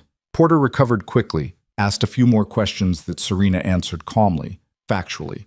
But the damage was done. The jury had seen her fight back, had heard the truth in her voice. When Linda re-examined her, she kept it brief. Miss Vale, one last question. Why did you decide to testify today? Because I wanted my father to hear me, to know that I'm not his victim anymore, and because I wanted everyone else who he hurt to know they're not alone. That speaking up matters, that the truth matters. Thank you. No further questions. Serena was dismissed. She walked back to her seat on shaking legs, sat down next to Adrian, who immediately took her hand. Her whole body felt like it was vibrating, adrenaline and fear and relief all mixing together. You did good, Adrian whispered. I wanted to punch him. I know, I could tell, but you didn't, and that's what matters. The prosecution rested their case that afternoon. The defense started theirs the next week, calling character witnesses who swore Gregory Vale was a pillar of the community, a generous employer, a misunderstood businessman. But their testimony felt hollow after everything the jury had heard. Gregory himself took the stand on the second day of the defense case. Serena forced herself to watch as he spun his version of events. A devoted father, driven to desperate measures by financial difficulties. A man who'd made mistakes but never meant to hurt anyone. He even cried at one point, talking about losing his wife and struggling to raise a troubled daughter alone. It was a good performance. Practiced, polished, almost believable if you didn't know better. Then Linda Hartwell got her turn. Mr. Vale, you've painted quite a picture of yourself as a victim of circumstance, but I'd like to ask you about some specific incidents. She pulled out a file. Hospital records from when your daughter was 16. Concussion, contusions consistent with being struck. You told the hospital she fell downstairs. Was that true? That's what she told me happened. So your daughter lied to you about being injured? Gregory's jaw tightened. She was going through a difficult phase. Sometimes she hurt herself for attention. Hurt herself by giving herself a concussion? I don't know. I wasn't there. No, you were at a business dinner, according to your calendar. Interesting that your daughter had a serious injury while you were conveniently absent. Linda moved closer. Let's talk about the life insurance policy. Why did you take out a $2 million policy on your daughter 3 months before allegedly bringing her to Adrian Russo's estate? It was a standard financial planning decision. Protecting my assets. Your assets? Your daughter is an asset? That's not what I meant. Then what did you mean? Because it seems odd to insure someone you claim to care about for such a large sum, right when your finances were collapsing. Linda pulled out another document. We have emails between you and your financial advisor discussing this policy. In one, you write, and I quote, "The girl might be the only way out of this mess." What did you mean by that? Gregory's composure cracked slightly. I meant I was considering asking her to get a job, help with expenses. A job that would pay $2 million? You're twisting my words. I'm reading your own emails, Mr. Vale. Linda's voice was sharp. Let's talk about Jimmy Rourke. Did you hire him to kill your daughter? No, absolutely not. Mr. Rourke says otherwise. He's willing to testify that you paid him $25,000 up front to make her death look like an accident. He's lying. Why would he lie? He's facing serious charges. Cooperating with prosecutors is his only chance at a reduced sentence. What would he gain from falsely implicating you? Gregory didn't answer immediately. His lawyer whispered something to him, but Linda didn't give him time to regroup. You can't answer because there's no good answer, is there? The truth is, you hired Rourke to kill your daughter so you could collect on that insurance policy and pay off your debts. Isn't that what really happened? No, Gregory said, but his voice lacked conviction. Linda asked more questions, each one peeling away another layer of Gregory's facade. By the time she was done, he looked exactly like what he was, a desperate man caught in his own lies. The defense rested. Closing arguments happened 2 days later. Linda was methodical, walking the jury through every piece of evidence, every witness, every lie Gregory had told. Porter tried to salvage it, but there wasn't much he could do with a case built on smoke and mirrors. The jury deliberated for 6 hours. Serena spent that time in the small room with Adrian, unable to eat or sit still. What if they didn't believe her? What if Gregory's lawyers had planted enough doubt? What if he walked free? Stop, Adrian said finally. You're going to make yourself sick. I can't help it. Come here. He pulled her into his arms, held her while she tried to breathe through the panic. Whatever happens, we deal with it. Together. The call came at 4:30. The jury had reached a verdict. Back in the courtroom, Serena sat between Adrian and Linda, her heart hammering so hard she thought everyone could hear it. The jury filed in, their faces unreadable. Gregory stood as the judge asked for the verdict. On the count of fraud in the first degree, how do you find? Guilty. On the count of embezzlement? Guilty. Down the list they went. Guilty, guilty, guilty. On every count, every single one. When they reached the attempted murder charge, Serena held her breath. Guilty. The courtroom erupted. Reporters scrambled for their phones. Victims cried in relief. Gregory's face went white, then red, and he started shouting something his lawyer tried to shut down. The judge banged her gavel, calling for order. Serena couldn't hear any of it over the roaring in her ears. It was done. He was guilty. He was going to prison for the rest of his life. Adrian's arm came around her shoulders. She turned into him and finally let herself cry. Sentencing came 2 weeks later. Gregory got 40 years for the fraud and embezzlement charges, life without parole for attempted murder. The judge delivered the sentence without emotion, just cold legal facts. Gregory would die in prison. There was no other outcome. He looked at Serena as they let him out. Tried to say something, but the guards pulled him away before the words could land. Serena watched him go and felt nothing. No satisfaction, no vindication, just emptiness where all the fear and anger used to live. It's over, Linda said, shaking Serena's hand. You did it. We did it, Serena corrected. Outside the courthouse, the media was waiting. Serena had prepared a statement with Linda's help. She stood on the steps, Adrian beside her, but slightly back, letting her have this moment. My father hurt a lot of people, Serena said, reading from the paper in her shaking hands. He stole from them, lied to them, destroyed lives without remorse. I'm grateful to the jury for seeing through his lies and holding him accountable. But this verdict isn't just about punishment, it's about truth. It's about saying that abuse has consequences, that victims deserve to be heard and believed.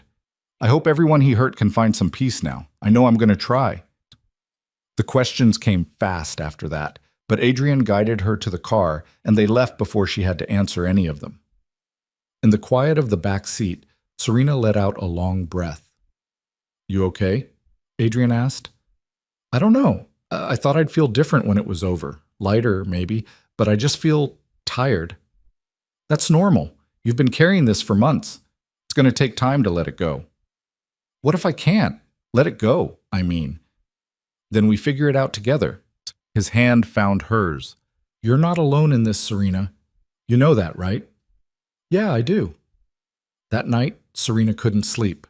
She lay in bed staring at the ceiling, her mind replaying the trial, the verdict, her father's face as they led him away.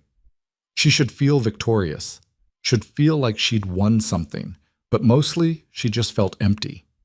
She got up, pulled on a robe, and wandered downstairs. The estate was quiet, most of the lights off. She found Adrian in the library, reading by lamplight. Can't sleep? He asked without looking up. No. She sat in the chair across from him. Did you ever get revenge on the man who hurt your sister? Adrian set his book aside. Yes. Did it help? In some ways, it gave me closure.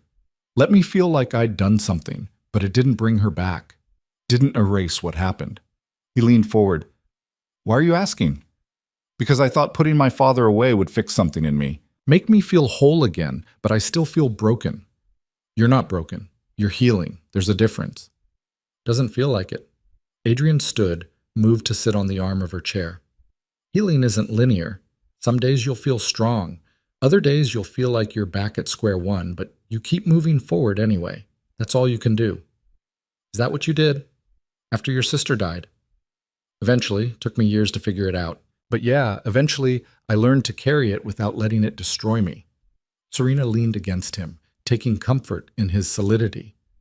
What happens now? With us, I mean. The trial's over. I don't have to hide anymore. I could leave, start over somewhere else. Is that what you want? No, but I don't want to be a burden either. Adrian's hand cupped her face, tilted it up so she was looking at him. You're not a burden, you're… He stopped, seemed to search for the right words. You're the best thing that's happened to me in a long time, and I know the timing is shit. I know we met under the worst circumstances. But I don't want you to leave. What do you want? I want you to stay. Build that foundation you've been planning. Help the people you want to help. And I want to be part of that. Part of your life, if you'll let me. Serena kissed him, slow and deep, pouring everything she couldn't say into the touch. When they pulled apart, she rested her forehead against his. I'm staying, she said. Not because I don't have anywhere else to go, not because I'm scared or obligated, but because I want to, because you're part of the future I'm building. Does that work for you? Yeah, Adrian said softly. That works for me. They stayed like that for a long time, wrapped in each other, the library quiet around them. Tomorrow would bring new challenges, building the foundation, navigating their relationship, figuring out what normal looked like after everything they'd been through. But for tonight, this was enough. Serena had survived. She had fought back. And now, finally, she could start to live. The building was falling apart when Serena first saw it. Cracked windows, peeling paint, a front door that hung crooked on its hinges. It sat on the edge of the warehouse district, surrounded by chain-link fence and weeds that had reclaimed the parking lot. The real estate agent kept apologizing, kept saying she had other properties to show, better ones. But Serena stood in the overgrown lot and saw something else. She saw rooms full of light, bedrooms where women could sleep without fear, a kitchen where people could share meals and stories, a place that could transform pain into possibility. This one, she said.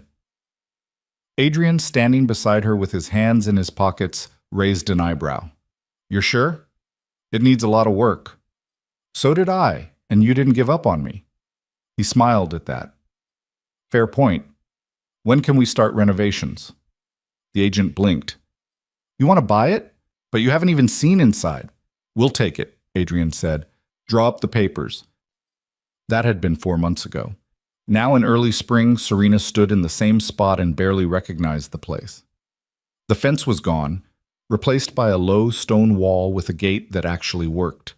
The weeds had become gardens, flowers that would bloom come summer, vegetables that women staying here could tend and harvest. The building itself had been gutted and rebuilt, every room designed with care and purpose. Haven House. That's what they'd named it. Simple, direct, true. Elena came out the front door carrying a clipboard. The furniture delivery is here. Where do you want the beds? Second floor, rooms 3 through 8. The rest we'll figure out as we go. Serena followed her inside, still marveling at how much had changed. The main floor had a large common area with comfortable couches and chairs, a kitchen big enough for communal cooking, offices for counselors and caseworkers. Upstairs were 12 bedrooms, each with its own bathroom, each decorated to feel like a sanctuary instead of a shelter. They'd been working non-stop to get it ready. Adrian had put up the initial funding, but Serena had raised more through grants and donations, learning how to navigate the nonprofit world with the same determination she'd once used to survive her father. It hadn't been easy.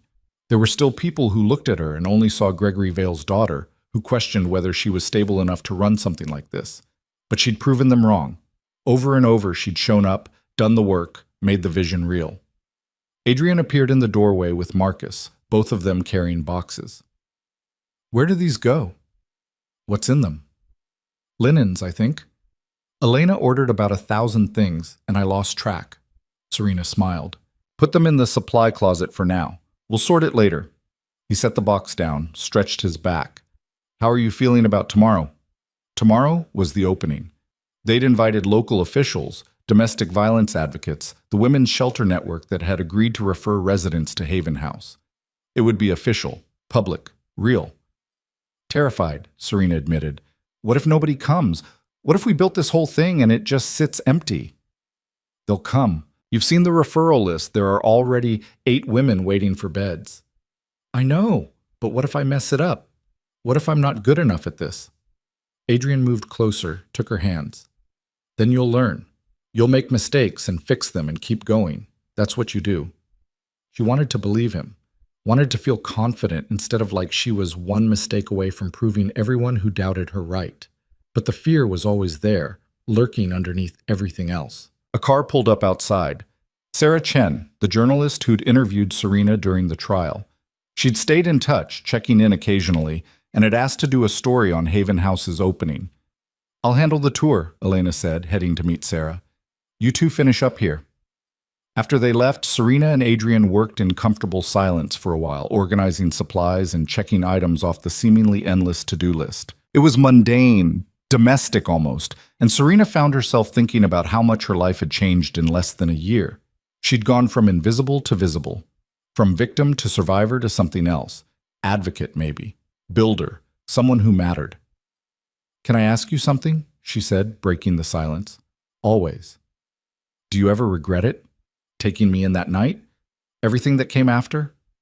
Adrian set down the box he was holding, looked at her fully. "No, not once." "Even though it complicated everything? Made you enemies?" "I already had enemies. You just gave me a reason to draw clearer lines." He crossed to where she stood. "Serena, meeting you. It changed things for me too. Made me think about what I wanted my legacy to be. Whether I wanted to keep building an empire on fear or start building something that actually helped people." "You're not going to tell me you're going legitimate, are you?" He laughed. "Not entirely. I'm still who I am, but I've been making changes. Shutting down some operations, redirecting resources. Marcus thinks I've lost my mind." "Have you?" "Maybe. Or maybe I just finally figured out what matters." His hand cupped her cheek. "This place, what you're building here, it's important. More important than most of what I've spent my life doing. You're helping build it too. With money. You're the one with the vision, the drive. I'm just supporting that." Serena leaned into his touch. They'd been together for months now, navigating the complicated space between who they'd been and who they were becoming. It wasn't always easy. Adrian's world still had darkness in it, danger that sometimes kept Serena up at night. And she was still healing, still learning how to trust, how to let someone in without fear of being destroyed. But they were trying, both of them, messy and imperfect and real. "I love you," she said.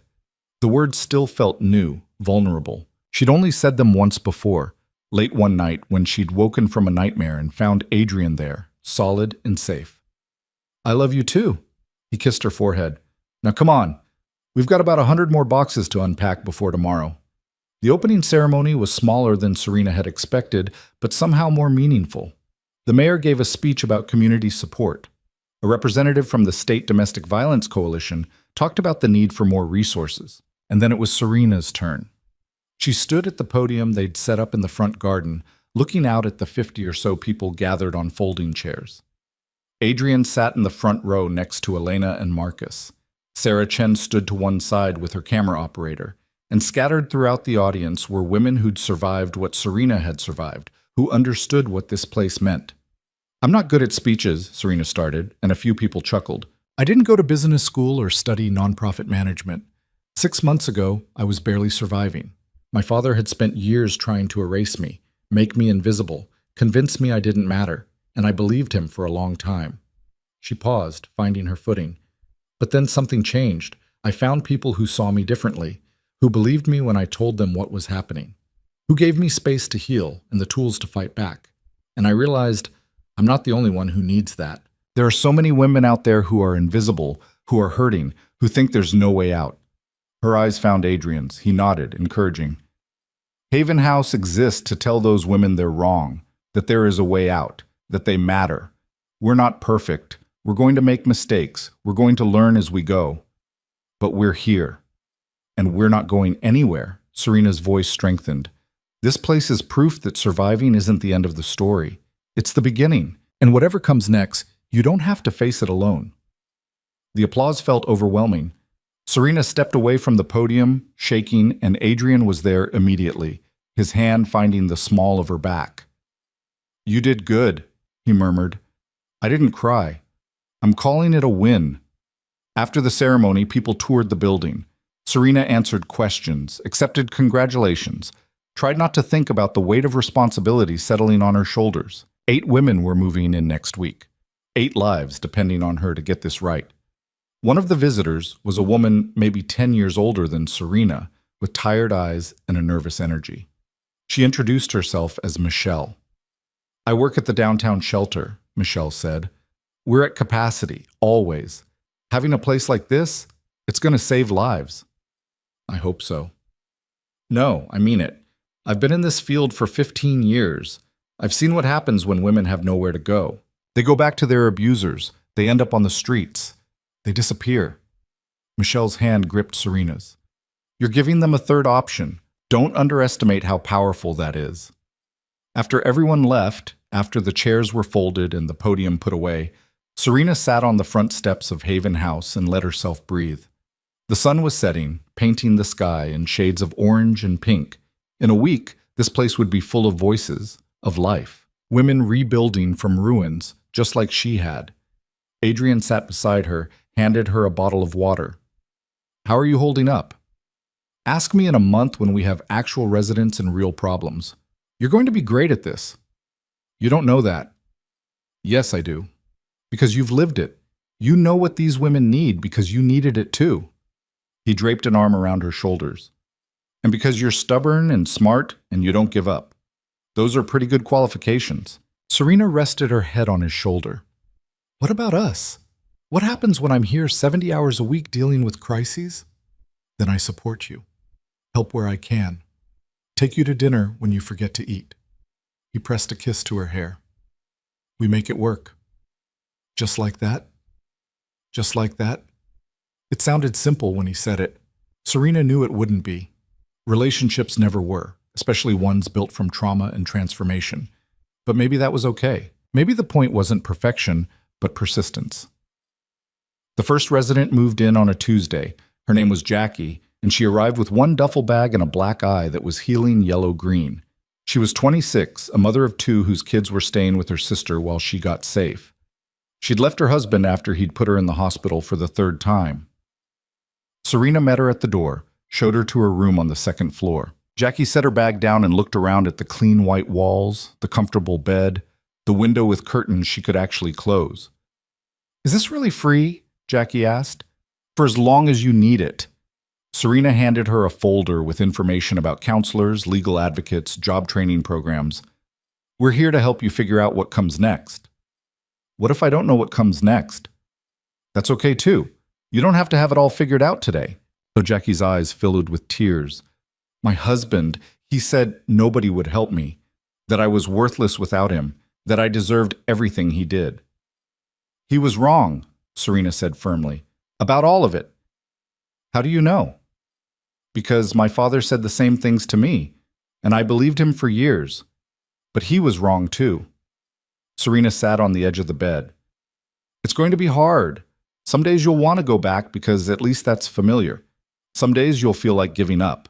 But you keep pushing through anyway. That's how you make it." "Did you make it? I mean, are you okay now?" Serena considered the question. Was she okay? She still had nightmares sometimes, still flinched at sudden movements, still carried scars that would never fully fade. But she also had this: Haven House, purpose, a future she was building on her own terms. "I'm getting there," she said honestly. Little by little. Over the next month, more women arrived. Maria, escaping a boyfriend who'd isolated her from everyone she knew. Tanya, whose husband had controlled every penny and left her with nothing when she finally ran. Lisa, barely 19, pregnant and terrified. Each one with their own story, their own wounds, their own version of survival. Serena met with each of them, heard their stories, helped connect them with resources. It was exhausting and heartbreaking and occasionally beautiful when she saw moments of progress. Jackie landing a job at a local hospital, Maria reconnecting with her estranged mother, Tanya laughing for the first time in the common room. But it was also harder than Serena had anticipated. The responsibility of it, the weight of knowing that mistakes could have real consequences. One night, 3 weeks after opening, she came home to the estate. She still split her time between Haven House and Adrian's place and found him in the kitchen making dinner. "Bad day?" he asked, reading her expression. One of the residents left, went back to her abuser. Serena slumped into a chair. I tried to talk her out of it, gave her every resource, every reason to stay. But she went anyway. That's not your fault. Isn't it? Maybe I didn't do enough. Maybe I missed something. Adrian set down the knife he was using, came to sit across from her. You can't save everyone. Some people aren't ready. Some people need to hit bottom a few more times before they can climb out. It doesn't mean you failed. It feels like failure. I know, but you have to remember, you're giving them a choice. What they do with that choice is up to them. He took her hand. How many women are still there? 11. All of them making progress. Then focus on that. On the ones you are helping. Don't let the one who left erase the 11 who stayed. Serena knew he was right, but it still hurt. The work continued. Spring turned to summer, and Haven House found its rhythm. Serena hired a full-time counselor and a case manager. They established partnerships with local employers willing to hire women with gaps in their work history. They set up a childcare exchange so mothers could work or attend appointments. Small victories, incremental progress. And slowly, Serena started to feel like she knew what she was doing. Like this wasn't just a dream, but a reality she was sustaining. Her relationship with Adrian evolved too. They'd moved past the initial intensity into something steadier, more grounded. He'd started stepping back from some of his darker business dealings, though Serena knew he'd never fully leave that world. But he was trying, finding ways to use his power and resources for something better. One evening in late July, they sat on the terrace of the estate watching the sun set. Adrian had been quiet all day, distracted. What's wrong? Serena asked. Nothing's wrong. I've just been thinking. About? He turned to face her. About the future. About what we're building, both of us. And I keep coming back to the same question. Which is? Whether you'd want to make this permanent. Serena's heart skipped. What do you mean? Adrian reached into his pocket, pulled out a small box, opened it to reveal a ring, simple, elegant, a single diamond on a platinum band. I mean, marry me, he said. Not because you need protection or because you owe me anything, but because I love you and I want to build a life with you, whatever that looks like. Serena stared at the ring, her mind racing. Marriage. She'd never thought she'd want that, never thought she'd trust anyone enough. But Adrian wasn't just anyone. He was the person who'd seen her at her worst and stayed, who'd believed in her when she couldn't believe in herself, who'd helped her transform pain into purpose. Yes, she said, the word coming out breathless. Yes, I'll marry you. He slid the ring onto her finger, kissed her like they had all the time in the world. And maybe they did. Maybe this was just the beginning of something that would last. They got married in September, a small ceremony in the gardens of the estate. Elena stood as Serena's maid of honor, Marcus as Adrian's best man. Sarah Chen came to cover it for her paper, but only because Serena had invited her as a friend. The residents of Haven House attended too, along with a few of Adrian's associates who'd managed to go legitimate, and some people from the nonprofit world Serena now navigated. It wasn't traditional, it wasn't perfect, but it was theirs. Serena wore a simple white dress and carried wildflowers from the Haven House garden. Adrian wore a dark suit and looked at her like she was the only person in the world. They wrote their own vows, promises about honesty and partnership, about supporting each other's work, about building something that mattered. When the officiant pronounced them married, the applause was genuine, joyful. Serena kissed her husband, that would take getting used to, and felt something settle in her chest. Peace, maybe. Or just the knowledge that she'd chosen this, chosen him, chosen a future instead of remaining trapped in the past. The reception was casual, held in the same garden with string lights and a small band.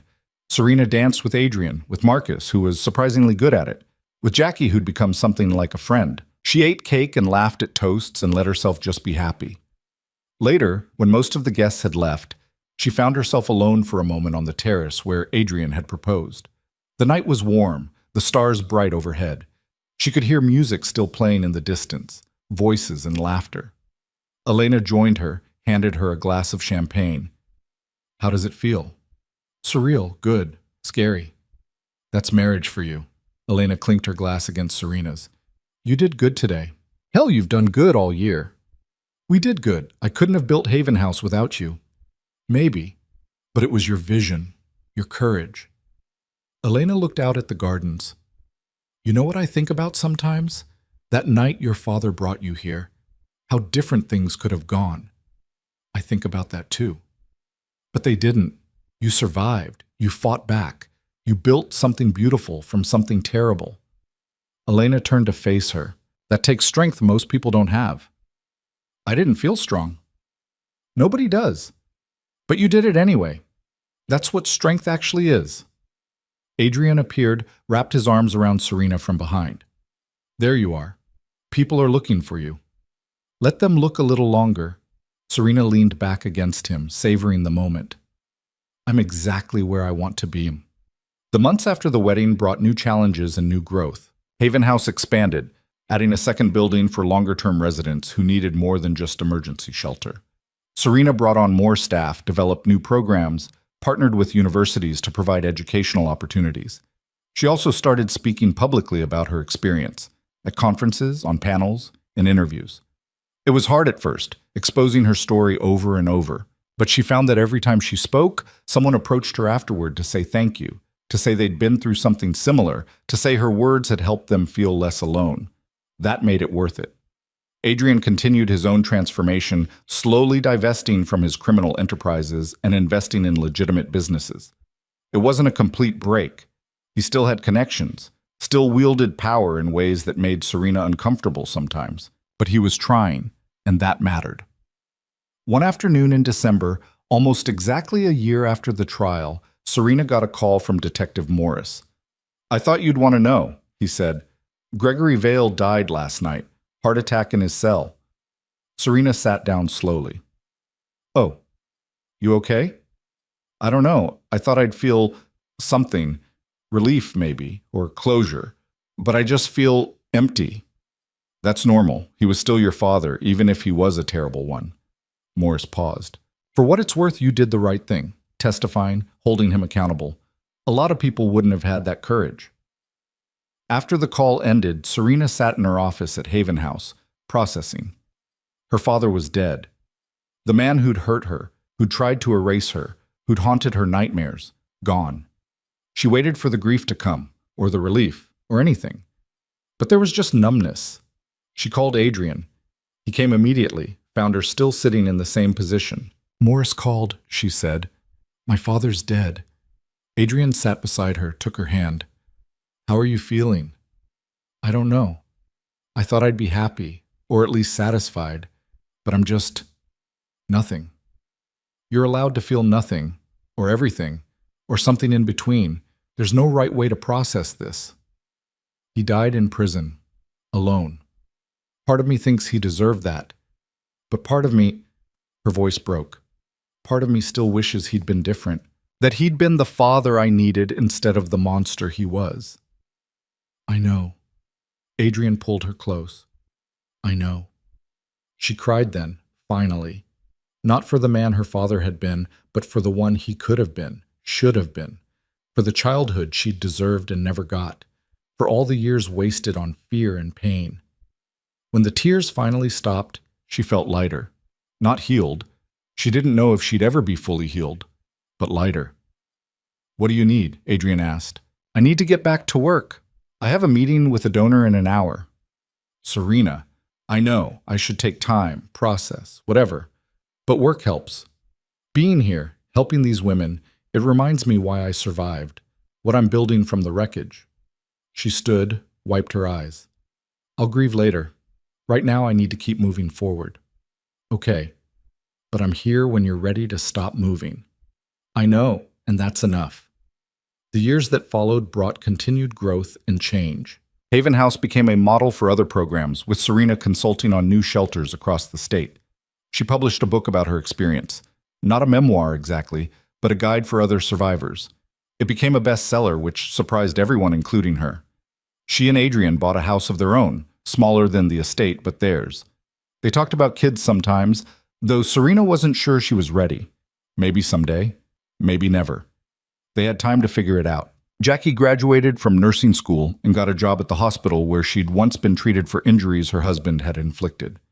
Maria started her own small business, a bakery that employed other survivors. Tanya went back to school, got her degree, became an advocate herself. Lisa had her baby, a girl she named Hope, and built a life as a single mother with support from Haven House's extended network. Not every story ended well. Some women went back to their abusers. Some struggled with addiction or mental health issues that Haven House couldn't fully address. Some left, and Serena never knew what happened to them. But enough stories ended with hope, with progress, with women reclaiming their lives, and that was enough to keep going. 5 years after opening Haven House, Serena stood in the expanded facility during an anniversary celebration. The place was packed with current and former residents, staff, donors, community members. Marcus had helped organize security, though it was mostly unnecessary these days. Adrian stood near the back, letting Serena have the spotlight. She thought about giving a speech, but decided against it. Instead, she just looked around at what they'd built. Not just the buildings and programs, but the community. Women helping other women, survivors becoming advocates, pain transformed into purpose. A young woman approached her, maybe 21, with nervous eyes and a fresh bruise on her arm. "Are you Serena?" she asked. "I am." "I saw you on TV read your book. I need—" The woman's voice cracked. "I need help. I don't know where else to go." Serena took her hand. "You came to the right place. Let me show you around." As she led the woman through Haven House, explaining the programs and resources, answering questions, Serena caught Adrian's eye across the room. He smiled, proud and warm. She smiled back. This was her life now.